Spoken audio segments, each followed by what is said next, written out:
HSRP number plate ಅನ್ನ ನೀವು ಹೊಸದಾಗಿ ವಾಹನ ಖರೀದಿ ಮಾಡಿದ್ರೆ ನೀವು ರಿಜಿಸ್ಟರ್ ಮಾಡಿ ನಂತರ ಹಾಕಿಸಿಕೊಳ್ಳಬೇಕಾಗಿಲ್ಲ. ಯಾಕೆಂದ್ರೆ ಶೋರೂಮ್ನವರೇ ಹೊಸದಾಗಿ ವಾಹನವನ್ನ ಡೆಲಿವರಿ ಮಾಡುವ ಸಂದರ್ಭದಲ್ಲಿ HSRP ನಂಬರ್ ಪ್ಲೇಟ್ ಜೊತೆಗೇನೆ ವಾಹನವನ್ನ ನೀಡ್ತಾರೆ. ಈ ನಂಬರ್ ಪ್ಲೇಟ್ ಜೊತೆಗೆ ಒಂದು ವೇಳೆ ನಿಮ್ಮ ವಾಹನ ಹಳೆಯದಾಗಿದ್ರೆ ನಿಮ್ಮ ಕಾರಿನ ಫಿಟ್ನೆಸ್ ಚೆನ್ನಾಗಿದೆ ಎಂದು ಸಾಬೀತುಪಡಿಸುವುದಕ್ಕಾಗಿ ಕಾರಿನ ಫಿಟ್ನೆಸ್ ಪ್ರಮಾಣ ಪತ್ರ ಬೇಕಾಗಿರುತ್ತದೆ.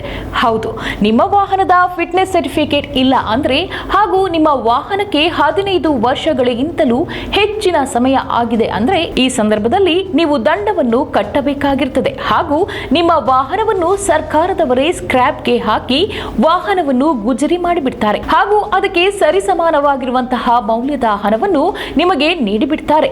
RTO ಸಂಸ್ಥೆ ಈ ನಿಯಮವನ್ನ ಜಾರಿಗೆ ತಂದಿದೆ. ಇದರಿಂದಾಗಿ ಸರಿಯಾದ ವಾಹನಗಳು ರೋಡ್ ಮೇಲೆ ಓಡಾಡಬೇಕು ಎನ್ನುವುದು ಪ್ರಮುಖ ಉದ್ದೇಶವಾಗಿದೆ ಹಾಗೂ ಹಳೆಯ ವಾಹನಗಳ ಮೂಲಕ ಪರಿಸರ ಇನ್ನಷ್ಟು ಮಾಲಿನ್ಯ ಆಗದೇ ಇರುವ ನಿಟ್ಟಿನಲ್ಲಿ ತಡೆಗಟ್ಟುವುದಕ್ಕಾಗಿ ಈ ರೀತಿ ಮಾಡಲಾಗಿದೆ.